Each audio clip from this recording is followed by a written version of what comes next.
Hey guys, it's Jason again. I'm back. We're gonna keep on trucking on this Riptide.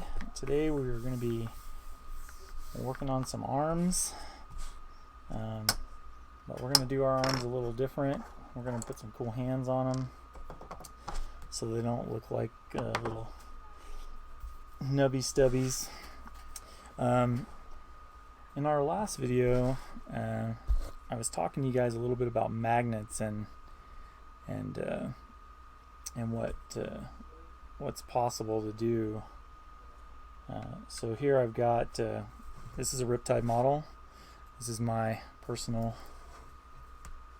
model here, and what I've got is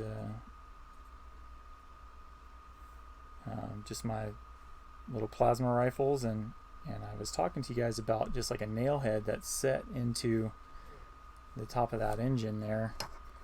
And so in this case, you can see what we start with, and I set this nail down into this little slot, and then I used that 2-part epoxy green stuff to kind of fill this in, and then primered it and painted it. And then in this section here, I've just got a magnet that I super glued on there, and so now I can just set it on there. I've got these little missile racks over here. I can switch sides if I want, and I've got this shield is got a magnet here, a nail head here, or vice versa. Actually, that's the opposite there. They've got the nail head there and the magnet here, and then it just sets on there. And then the main weapon here, I've got big nail head, and then underneath I've got some magnets there to kind of just click that on there. So that gives me the flexibility to pop this weapon off and take this burst cannon and stick it back on there. And at the end of the day, you can't really tell that it's not just glued on there, except for, you can just take them on and off. That'll give you some flexibility in the game. Here's another one of my personal models here that the whole suit can be configured in two different ways. This is a broadside battle suit. He can be configured as a railgun, which is this one, and then he can be configured as with high output missiles. So on this particular model, I have utilized some of that modeling supply group bits. We've got these missile launchers here. These are the ones that came with it. I've got them just kind of attached down here at the bottom, and these came with it too. But what I've got here is a really kind of dynamic looking, lots of missiles. And that's the idea is, hey, this guy's got a lot of missiles. But these are cool because the doors close, and so this is just some of the stuff that we can do with the magnets. But what's cool about this is I've got one torso that I've got my my little receiving end of the magnet on. I ended up buying an extra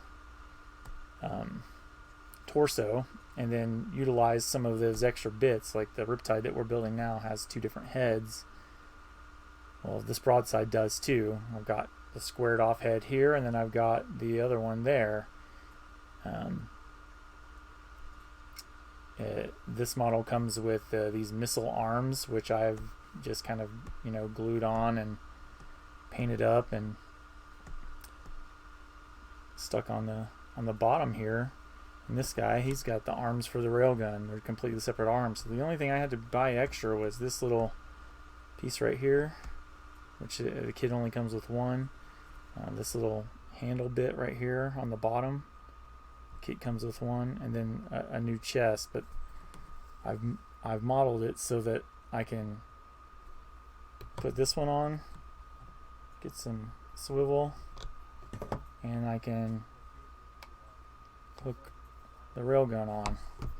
So now, you know, it did cost a little bit extra to get the extra parts, but really what I've got is a really versatile one model that can be both of the roles that this model fills. That's going to be the name of the game in Warhammer when there's a ton of different options. Rule changes and things like that will make it so that one day this thing is the thing that you need, and then they'll release something, and then we, you know, this is the one you need. But in this case, we can field both. So that's a little bit what we can do with the magnets, and we'll have more of a class on magnets and that stuff as we progress along. But for today, we're going to start working on our arms, and like we said before, the arms are going to be a little bit different, as I think that in order to make them a little bit more dynamic, we're going to take the body of this burst cannon here, and we are going to build the multi-barrels and all that, but we are also going to modify it so that just the front part of this can be magnetized and placed onto here. And the other thing that we're going to do is, instead of having a hand on that big gun arm, we're going to turn the arm itself into the gun. Reminiscent of Samus from Metroid. She's got her little gun arm, or various other, anime or cool shows where the gun is the arm. It's kind of a cool thing. So that's what we're going to attempt to do. It can be a little scary because I know the models aren't cheap, but hopefully we'll be able to cut into here and make it cool without hacking it to pieces. So we'll go ahead and start clipping out some of the arm parts. We got to kind of see what we've got before we can really make our overall modifications, see what we're working with. The other thing I would say, that when you start to kit bash, as they call it, or make some custom changes to models, I would say still kind of cut the appropriate pieces out and dry fit them and see, and then kind of just kind of try to envision what you want, and hold the pieces up together and see if you can make it do what you want it to do. Sometimes you can and sometimes you can't. It's just kind of the way it goes. But so just kind of looking at how these pieces fit together. So you've got your upper arm here, and then there's this joint where you can go and you'll glue it in place, but essentially what you've got is this. So you would glue it onto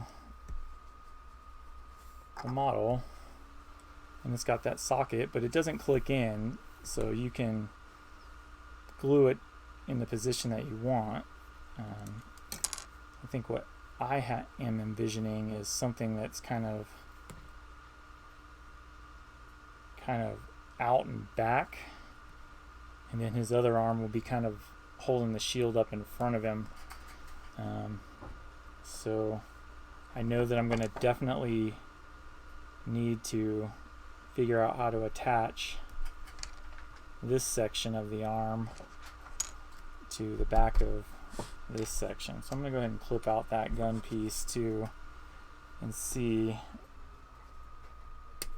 what kind of options I have before I start gluing and stuff like that. So we'll get this burst cannon body clipped out.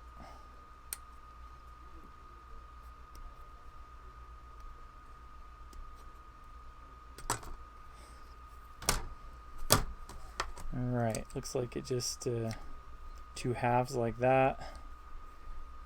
We've got this kind of roundy piece here on the end. And this little reservoir here would be where your arm would typically kind of fit down in there, and you would kind of glue it on like that. So it just kind of fits there. Kind of makes this little scope piece a little weird and redundant, seeing as how he doesn't have an eye on the end of his finger. So maybe we can snip that off and place it someplace else for, you know, filler looks. Slide that back, and then maybe let's kind of see what this could potentially look like.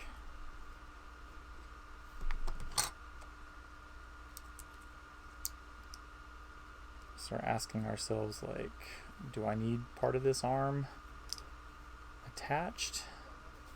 So if I cut it, do I cut it across here on both sides and then try to fit it to this back section here? Maybe remove this. That might be the way to go.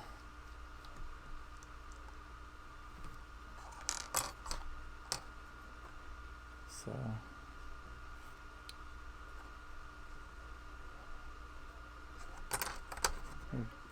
potentially kind of look something like this. There'd be the joint there, but it would just be into the gun, and so then when we attach it, you know, we'd have this gun kind of slung back to the back. I'm going to put a pin in that for now because it's going to take a little bit more brainstorming, and I got to find the rest of the pieces to that the burst cannon, and then see what kind of bits I need to make it happen. But for the other arm, I'll go ahead and clip those bits out, because on that one we're not doing anything super crazy. We're just going to fit a cool looking hand on it instead of these weird three finger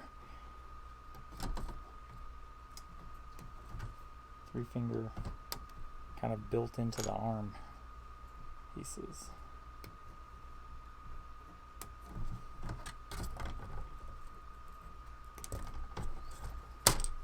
In the case of this, I am going to go ahead and just kind of stick these bits in here kind of separate so I don't lose track of all of that stuff.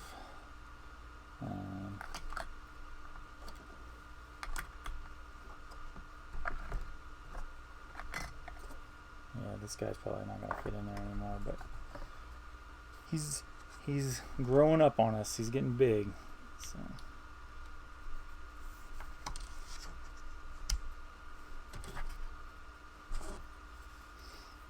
again, guys, just remember the rule of cool. It's your model. And the other thing is like a lot of these battle suits, especially for the T'au, they have like kind of these weapon selections where it'll be like, you know, 4 plasma rifles or 4 fusion blasters. You don't always have to model all 4 on your model. I mean, you could just say that the one that you do have attached shot 4 times, right? So don't feel like, you know, don't stress out about like, I got to get, you know, all of these different weapons and things attached to it. at the end of the day, getting a model that you're happy with the way it looks, and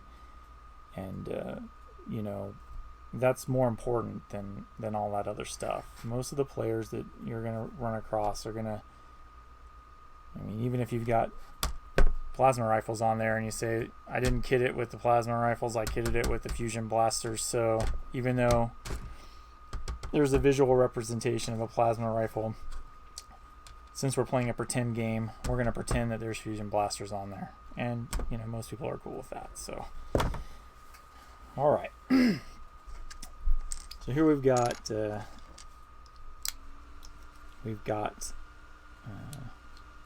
his other arm. It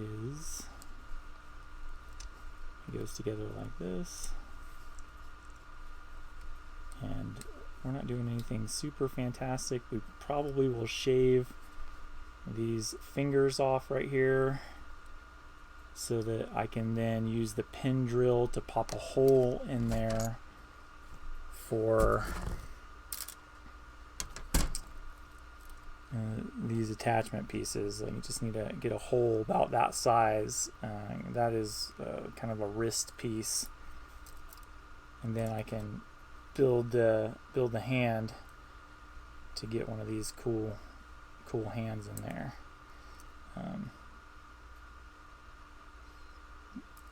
We'll get to that in a second. So just kind of get this stuff aside that we don't need anymore. I'll clean this up, and then I'll start doing the hard part, terrifying part of cutting into your new $95 Riptide model without remorse.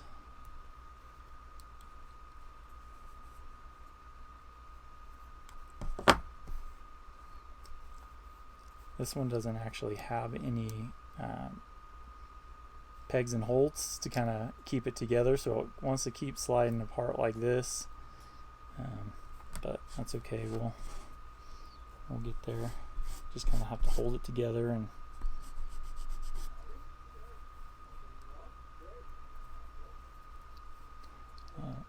sometimes I'll have my sandpaper on my little cut mat because it makes a little lip, and if I need to just get an edge of something that I can't get to, I can, you know, kind of get a diagonal on there as I'm sanding.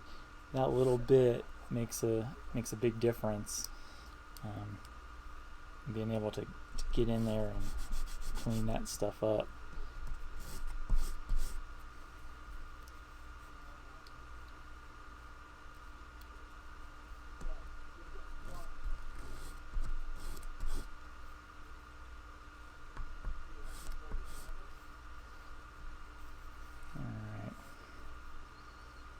So I feel like I need to cut at least this little section off right here in order to get where I want to go.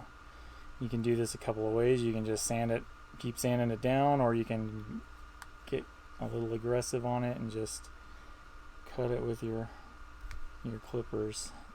If you can get a good bite on it. Sometimes that's the hard part.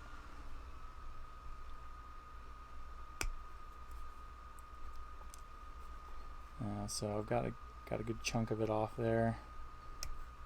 I'll just kind of use these, and then I'm just going to kind of run it along here to get it nice and flat. And so when I put this together, I don't have that huge nub anymore. I've just got a little one that I just need to kind of sand down. So I'll just kind of keep getting after it until I get it good and flat. Because now, instead of it being the end of the hand, it's going to be essentially the wrist. These fingers might bother you too, so I mean, if you don't like the way that looks, you can always just try to get a good clip on those as well. Kind of sand that down.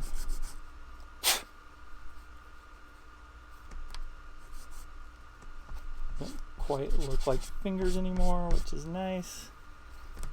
Instead, it now looks like a wrist. That's ultimately where we want it to go.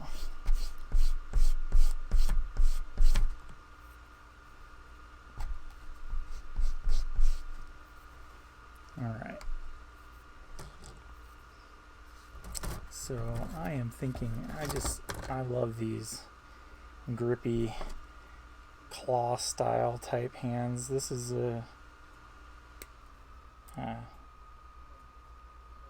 MSG is the company, Modeling Supply Group, and they make all kinds of guns and hands and heads and apparati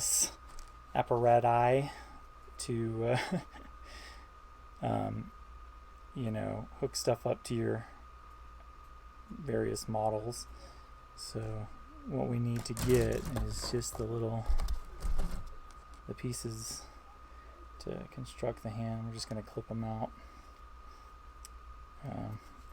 I'm doing this from memory because I've built plenty of these hands before.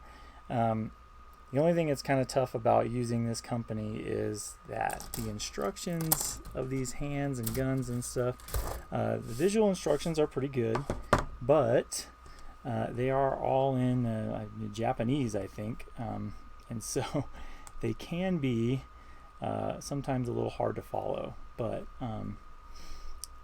if you're building models, or have built Gundams, or have built models, you should be all right with just the visual instructions. So we've got this piece right here, which kind of slides into this. These hands are built to pivot and move, and then there's like this little cover that fits on like that. So we'll glue all that down, but to dry fit it, that's where you're at. You've got your wrist joint that'll go into here, and so what we'll end up with is, instead of the 3 fingers there, we've got a cool posable wrist. It's got some kind of dynamic action. So I'm going to glue this part together so that I can start to drill my hole to fit this bit in. And we'll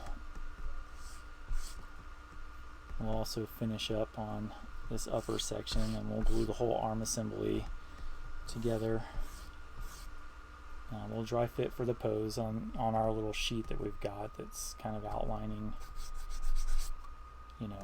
what I want it to kind of look like at the end. So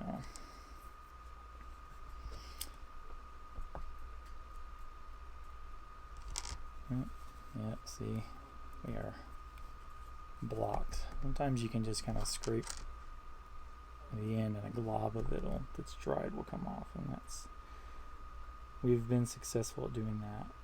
So, that.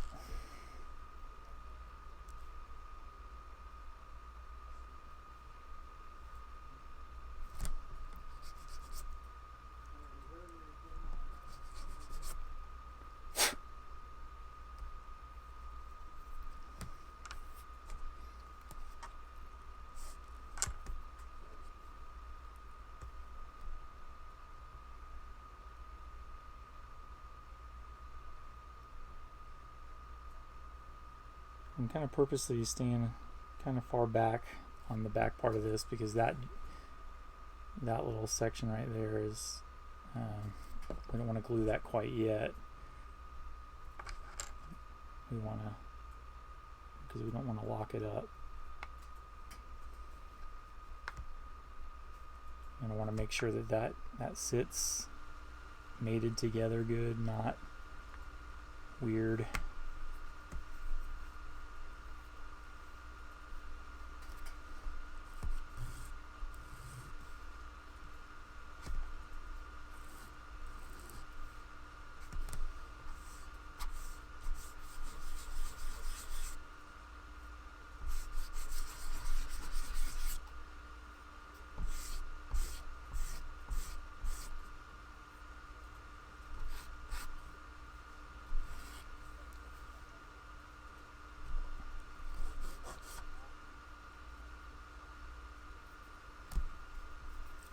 Alright, so we've got the lower section of the arm glued, and we got the upper section of the arm glued. And we've got about that much range of motion, and then however the ball will fit onto the upper body. So I'll have to try to make do with that. It may not be right in front of him like I was thinking, but we'll get close. So that being said, I'm going to grab my little panel scriber, and I've got my pin drill and a bunch of drill bits. Like with wood, it is better to do a smaller pilot hole first before you start really getting in, but you want to know, what size drill bit am I going to need, and you can kind of just put them up here. That one might be a little big.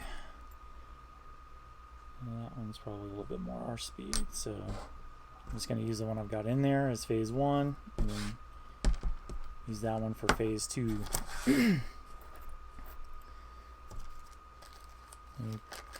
I usually just keep out the ones I'm using so I don't mistakenly grab the wrong size and drill into something, and it prevents them from rolling off onto the floor, which they like to do as well. Alright, so with our panel line scriber, we're just going to kind of try to find, we want to be in the meat of it here, not on this up here. So we want to be in the middle of it here. And the reason is because there's more plastic here that we can glue into than there is back here, because this is where we just glued it together. So with our panel line scriber, I'm just going to kind of eyeball it. Maybe I shouldn't eyeball it, but it's what I know. And I'm just going to kind of get a nice little starting point. And just kind of, once it bites into that plastic, it's a little bit easier to kind of wiggle it around and get yourself a good pilot hole. And you can kind of see here that our pilot hole is right there, or our starter. And these drills are great, and the way they work is this end, it turns, and so you put this in your palm, kind of like so, and then you use your fingers to rotate, and so you can kind of put pressure on it with your arm, and then you just kind of spin it, and you'll know you're getting there because you'll see the little plastic coming out. Alright, so now I've got my hole, my pilot hole, and this lower section, it's got its own little built-in chuck. So you just kind of open those jaws up, and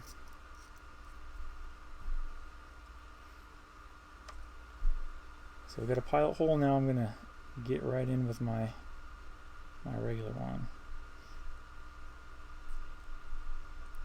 I probably could have stepped it a little bit more, but I think it'll be okay. So remember, we're still going to be plastic gluing this stuff together too, so if the hole's a little big, it's going to be fine. And then all we're going to do is we're going to plug this guy right into it.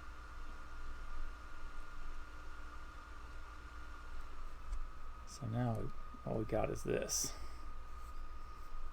We got something that really feels like, and the great thing about these little kits with the hands is they've got various poses for the hands. Like you want a karate chop hand, they got that. They've got them so that they can hold weapons that also the modeling supply group makes. So there's it's kind of a cool system to get you know, a different look. I promise you these hands make a night and day difference when you put it on the model. You know, we've got, yeah, I'm not sure that the range of motion is going to work because of these engine fronts here that I was hoping for, but that's okay. We can still get the shield, and we've got the hand, so we'll have maybe this hand forward like so, this arm forward with the shield on it, and then the other one will be kind of cocked to the rear to make it look like kind of dynamic. So I like the way that kind of looks, and that shield is right here. Maybe we'll go ahead and cut those out so kind of get a feel for how it's going to look. The shield's kind of interesting too because it's got these little fins that slide on a little track so you can position them in like different locations. So we might be able to get a cool look by just how we space the fins in light of our realization that the arm is not going to have the range of motion that we really wanted to get.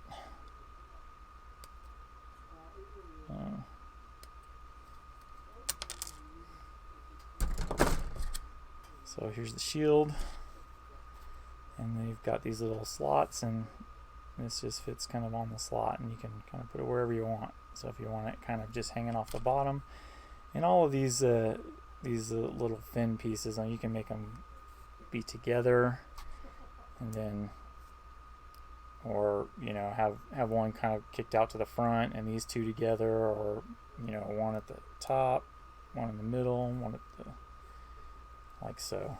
You can kind of, we can monkey around with that a little bit.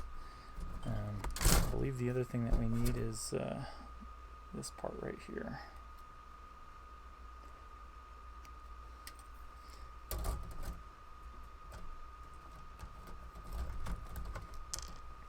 And this arm also has kind of a shoulder pad, or pauldron, I guess is what they're calling them, but to me they're just a shoulder pad. I played football and we wore shoulder pads. So we've got our arm and this shoulder pad piece. It just kind of, it can fit in a couple of different, you know, spots, so you can just kind of fit it on there however it makes you happy. And this bit right here fits on the shield. It's kind of in the socket, and then that little nub there will fit into that section there. So what we'll end up with is something that looks kind of like this. And we'll have our shoulder pad, and then we'll have these. Yeah, look at that, I got the shield on upside down. Anyway, so based on that, I am going to go ahead and pick kind of a different pose. I think I am going to get it to like, so it looks kind of like this. So I can glue these parts together.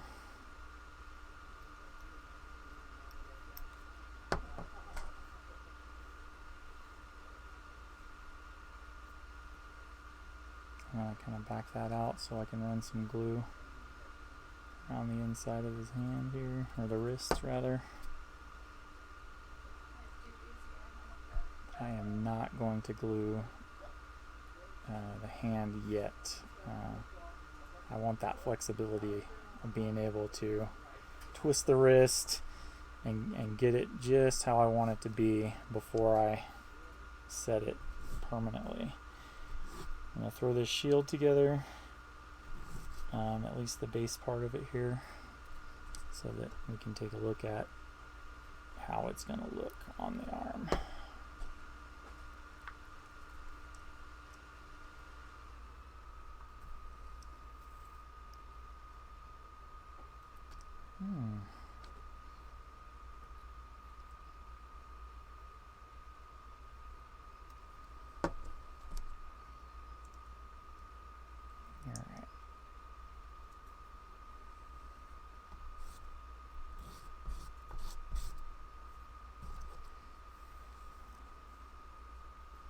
So it will fit on there like that. And I'll do a little bit more cleaning up. These videos might be broken up a little bit more, simply because the custom work just takes a little bit longer. So for now, we're going to call that